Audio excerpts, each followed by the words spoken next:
wasn't wrong before.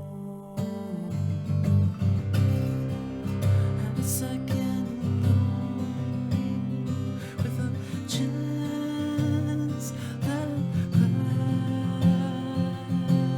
Everybody's gonna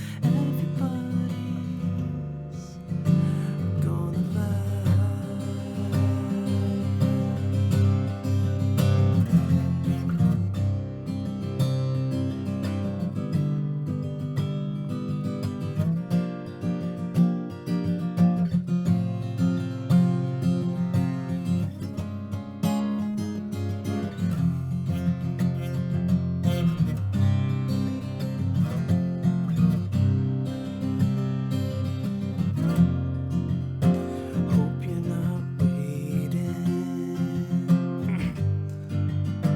waiting around for me, 'cause I'm not going anywhere,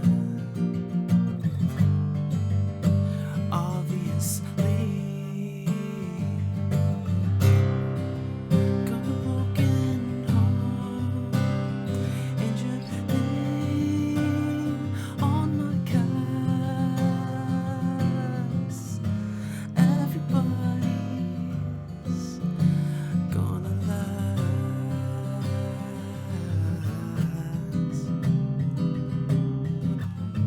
Everybody's gonna last.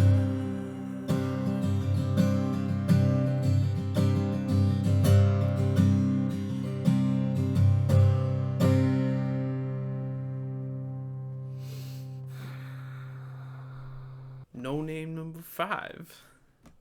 You want to learn it. I'm here to teach you.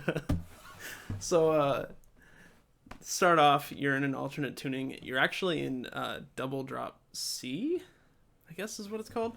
So, instead of tuning down to D and then having all the other strings be regular tuning, you're actually tuned down a whole step.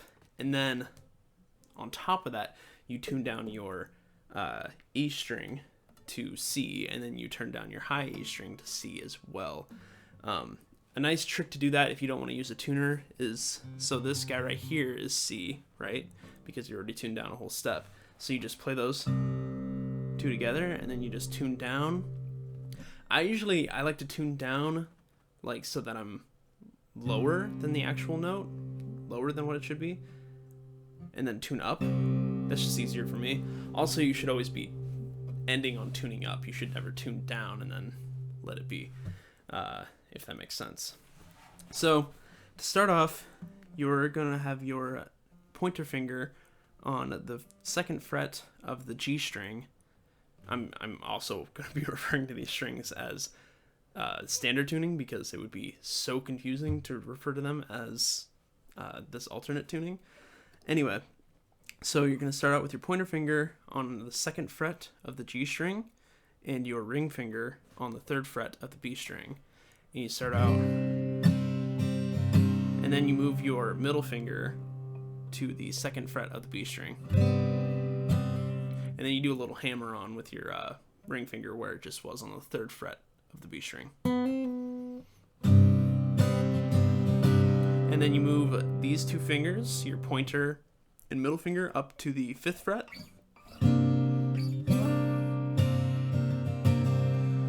And then you're going to take your pointer finger and put it on the 2nd fret of the A string, and your pinky and put it on the 3rd fret of the B string.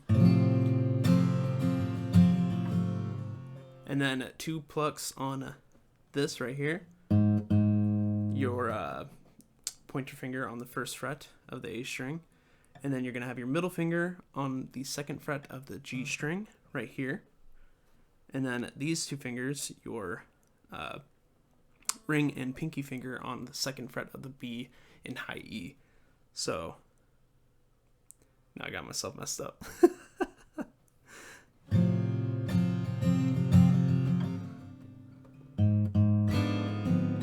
So that's, you go 1 strum down, and then you take your pinky off the high E right there, so. And then you just move your pointer finger from the first fret of the A string to the second fret of the E. And then you just go back into that first shape that we were doing.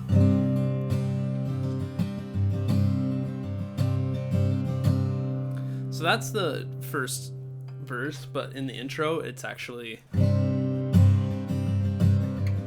then you go move your middle finger.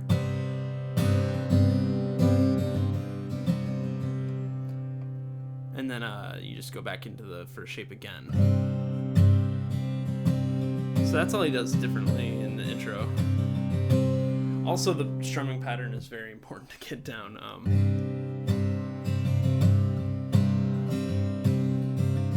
So it's down, down, up, up, down, up, down.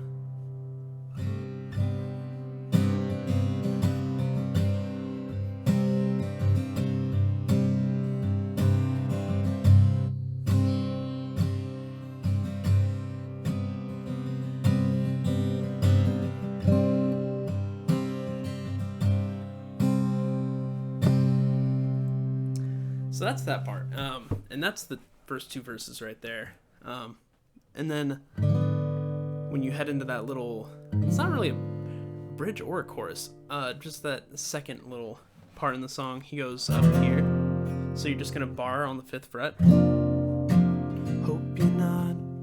And then you put your ring finger and pinky finger on the 7th and 8th fret. So pinky finger right here on the B string, and your ring finger right here on the G string. So hope you're not waiting. And then you're gonna bar with your middle finger. This one's kind of tricky, especially since it's tuned down to C. I have like, they're medium weight, but they're heavier strings than a lot of people use, so it's a little bit easier when it's tuned down. If you're going to be playing a lot in a tuned down tuning like this, I would definitely recommend getting some heavier strings, because using light strings is nearly impossible because you're going to be pushing the strings off and bending them out of tune and such. So you go from hope you're not waiting, and then you bar these top 3 strings with your middle finger. Wait around for me.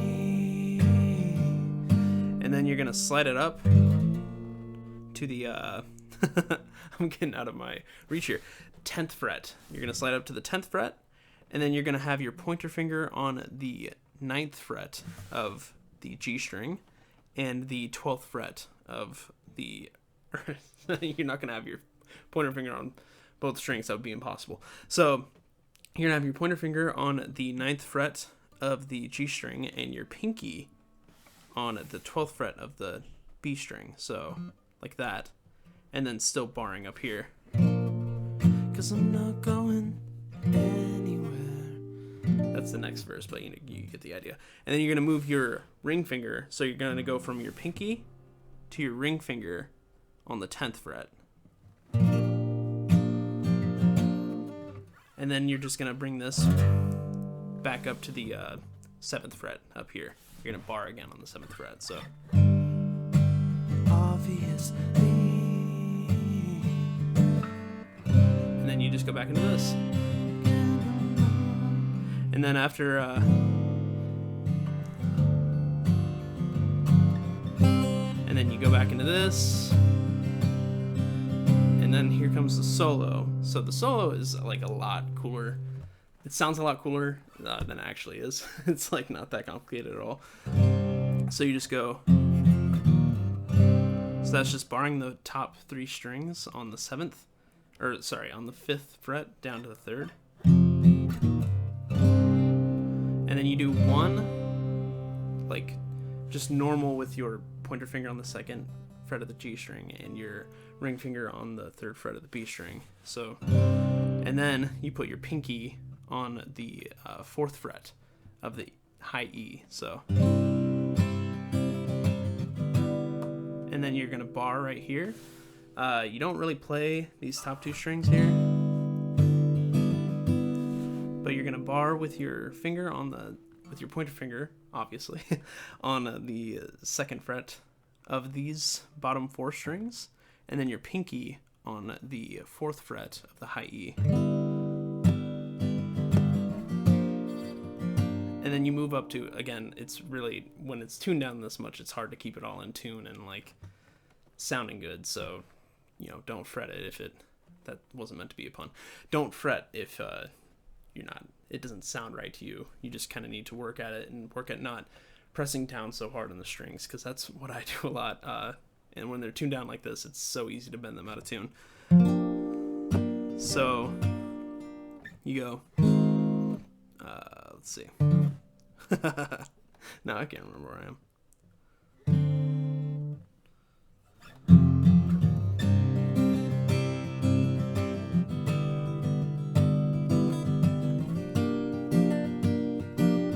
Oh yeah, and then you move back down here. So you're going to have your pointer finger on the 2nd fret of the A string, your middle finger on the 3rd fret of the B string, and your pinky on the 5th fret of the high E. And then you just move up to the 8th fret, barring the bottom 4 strings. So that's just, you're going to do a hammer-on with your ring finger on the 11th fret, or sorry, on the 10th fret of the high E. So that's barring the bottom 4 strings on the 8th fret right here, and then hammer on. And then you move to the 10th fret of the B string. And then back up to, so that's just barring the top 3 strings on the 5th fret again.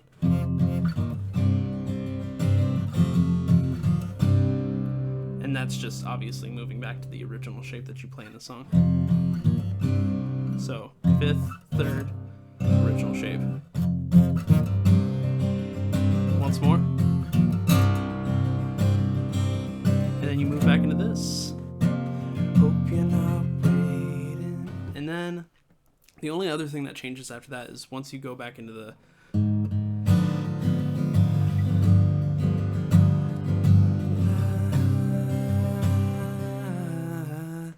and then you do that. It's a really cool move. I don't know why he did that. It's pretty unnecessary, honestly, but it sounds pretty cool.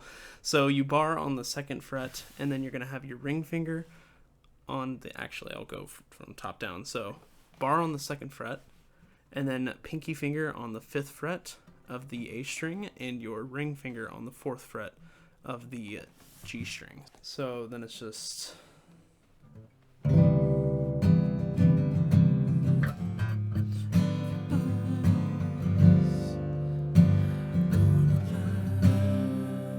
and then you just play out.